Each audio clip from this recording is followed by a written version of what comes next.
All right, I'm gonna start this video off a little unusual, so y'all just bear with me. I just need you to listen to something for a minute, okay?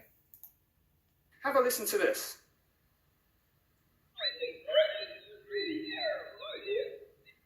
Sounded strange, right? Have a listen again and see if you can get anything.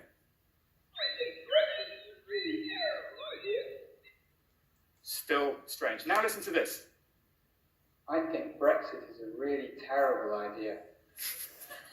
Which I do. So you heard some words there, right? Now listen to the first sound again. I'm just going to replay it. Yeah? Okay, so the first time I listened to that, I had to watch it like 3 or 4 times. And if you're interested, it's from a TED Talk that's on YouTube by Dr. Well, I'm not sure if he's a doctor, but Anil Seth. He studies consciousness at the University of Sussex, and the TED Talk is called "Your Brain Hallucinates Your Conscious Reality." Okay, and the reason that's important is all the discussion about abortion that's going on right now.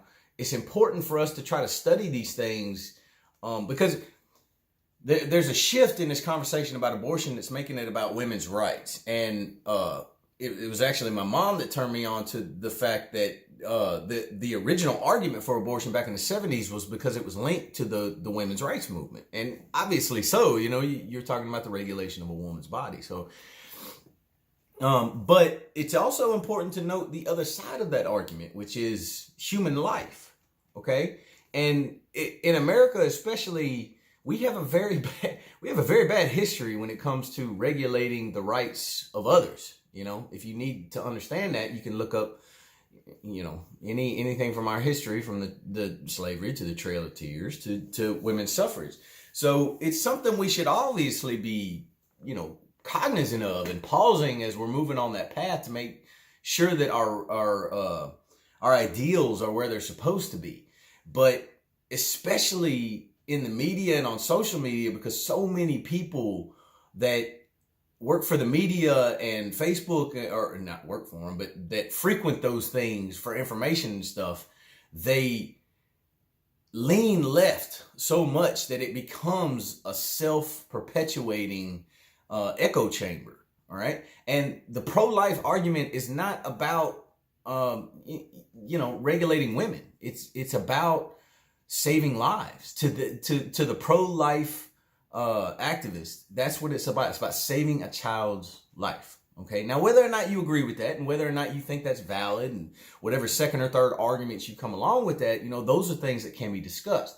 But if you want to have a conversation about abortion or any subject, really, you have to try to understand the perspective of the people sitting across the table from you. Now, the reason I played you that clip, and it was interesting to me and I wanted it to be interesting to you, is that's just one example of how we don't understand how our brains work, how consciousness works. Because what that was you didn't understand what was being said because it was so foreign, your brain could not calculate it. But then he suggested to you what it should be, and all of a sudden it clicked in your brain. Okay, so it's a study of how our brain is actively trying to produce what we're perceiving through prediction. And I mean, it's a weird concept. It's hard to get your head around. But the reason I played it for you is just to illustrate how little we understand about life. We don't know why we dream. We don't know why we sleep. We don't know why we die.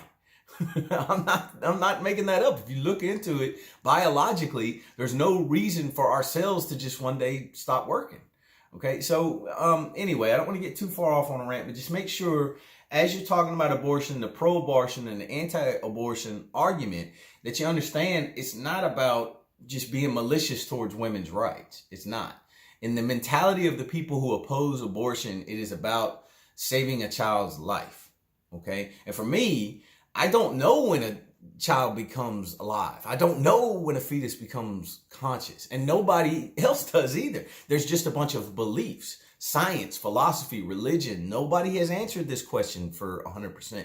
So in my mind, common sense and logic says, let's cover down on the most extreme part of it. Like, what's the earliest that a life could begin? What's the earliest that a life could be conscious? And for me, that's conception. And so in my mind, we should be assuming that that child is alive until proven otherwise, just like we would do in any other situation. It's a little different because it's inside of someone else's body. I understand that. But unless the woman's life is threatened, it's not something that should be considered that this potential life should just be ended. Okay? And there's other parts of this conversation that are being completely ignored. My favorite is the thing I'm seeing about how men should get vasectomies since abortion is going to be difficult. And that shows the logical fallacy and how far this stuff has gone. Because if you think about it, what you're saying is that in order for a woman to be able to have sex without protection, without worrying about abortion, men should have to undergo a surgical procedure. And we've moved from a place where sex is strictly for procreation.